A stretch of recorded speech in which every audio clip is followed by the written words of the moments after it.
안녕하십니까. 신의균의 국방TV 데일리 디펜스입니다. 자, 오늘도 역시 아주 중요한 이슈를 가지고 여러분들과 대화를 나눠보겠는데요. 정말 우리 대한민국이 이렇게 가다가 120년, 130년 전과 비슷한 그런 양상을 맞게 될 것은 아닌지, 뭐 그때하고 좀 비슷한 그런 상황으로 가고 있어요. 흥선대원군의 쇄국 정책이라든지 이 모습이 왜 자꾸 지금 현재의 모습과 오버랩이 되는지 정말 불안하기 짝이 없습니다. 자, 한국 결국 미국 거부하고 중국 손들었다 라는 주제로 여러분들께 말씀드리겠습니다. 자, 미국이 아시아판 나토 창설을 위한 7개국 연대 구상을 제안했죠. 9월 1일 날 조선일보 등이 보도를 했는데 이렇게 이야기를 합니다. 스티브 비건 미 국무부 부장관이 8월 31일 현지 시각이죠. 인도태평양 지역에서 한국 등을 포함한 다자 논의 구조가 필요하다고 밝혔다.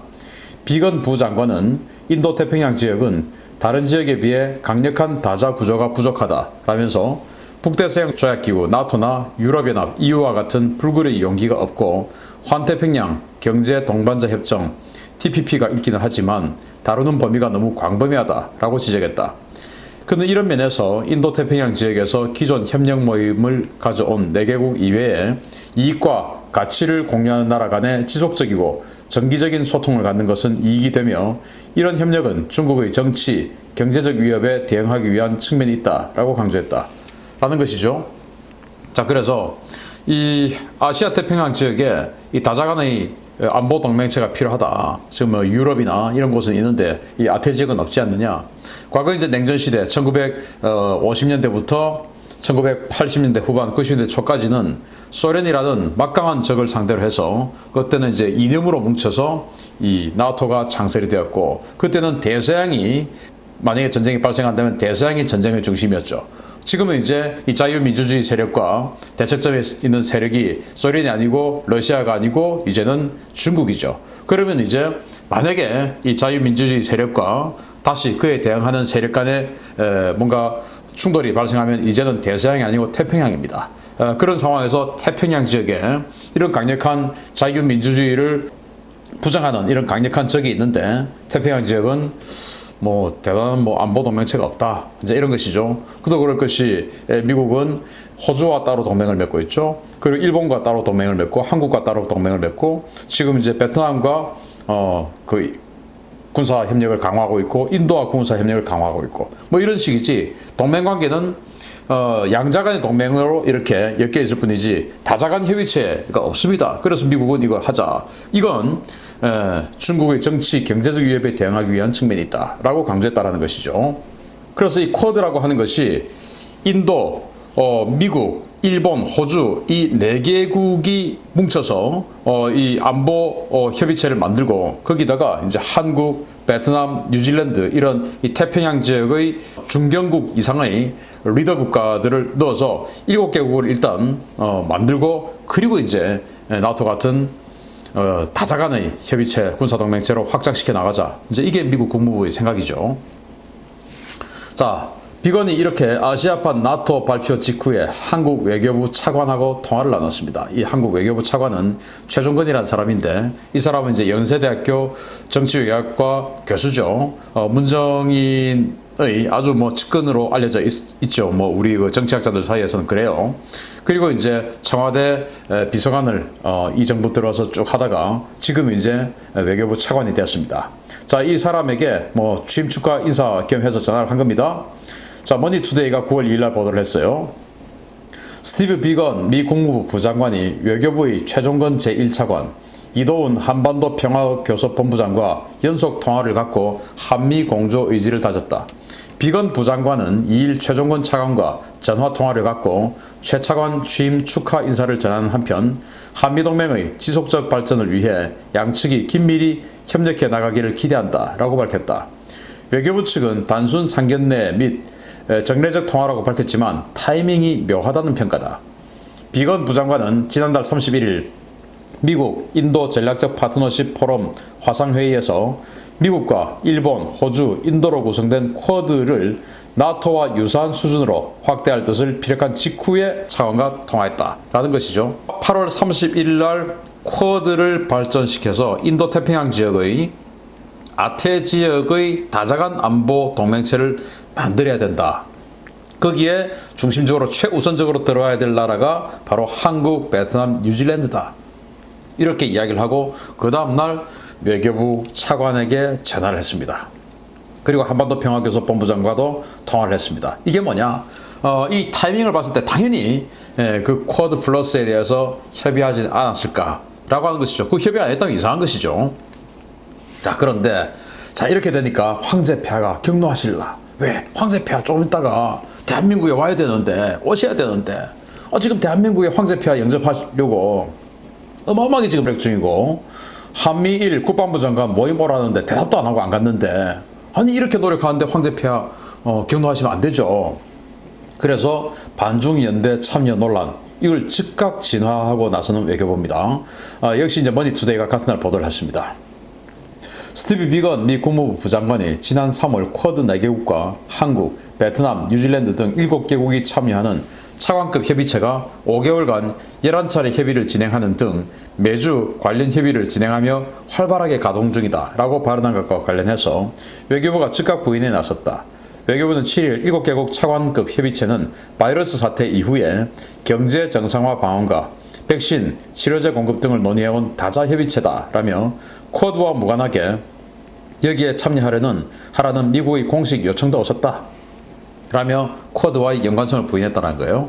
자, 미국의 공식 요청도 없었다. 제가 여기에 밑줄을 그어놨어요.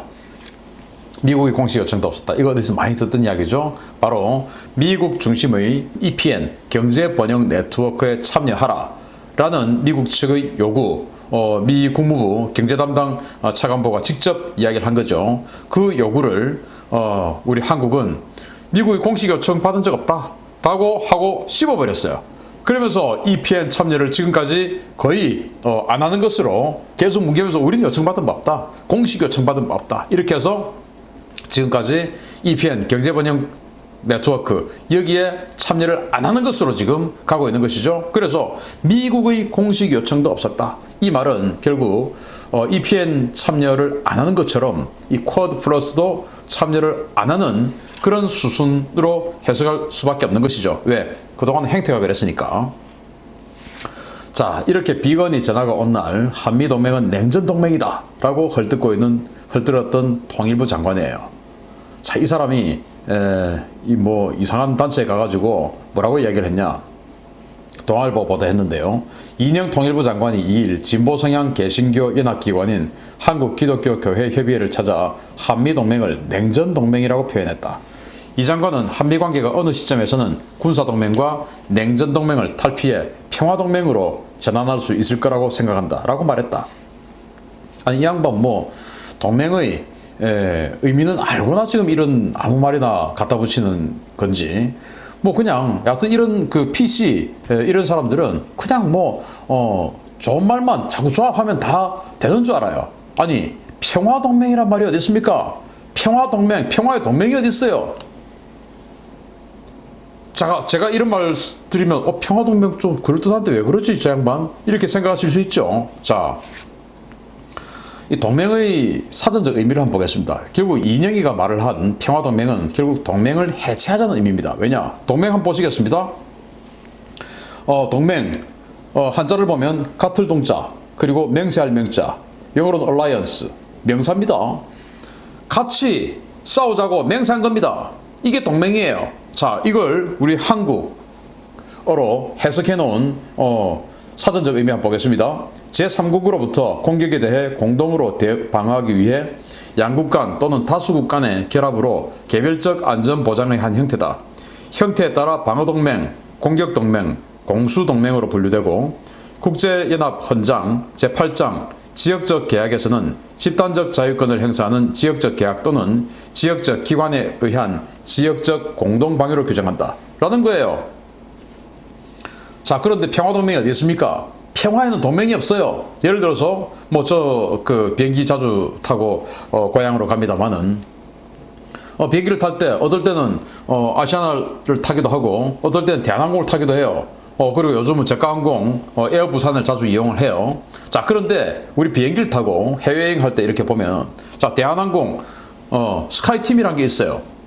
스카이팀, 그리고 아시아나항공은 스타 얼라이언스, 이렇게 가지고 여러 항공사들이 뭉쳐가지고 마일리지 주고받고 쉐어합니다. 마찬가지로 대한항공도 스카이팀이라는 데 뭉쳐가지고 또 여러 항공사들이 뭐 델타항공 이런 거 다 들어가가지고 또 마일리지 공유하면서 경쟁합니다. 또 이 미국의 델타항공, 또 이 아시아나가 속해 있는 스타 얼라이언스에 보면 미국의 유나이티드 항공 들어있어요.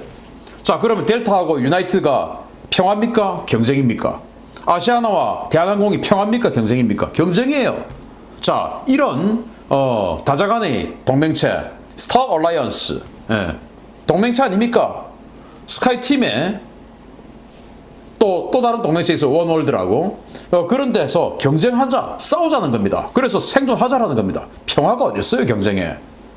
그런데 평화동맹 말이야 멋지죠. 그런데 사전적으로 또 현실적으로 있을 수 없는 이야기를 말잔치를 하는 겁니다. 괜히 멋지게 보이니까.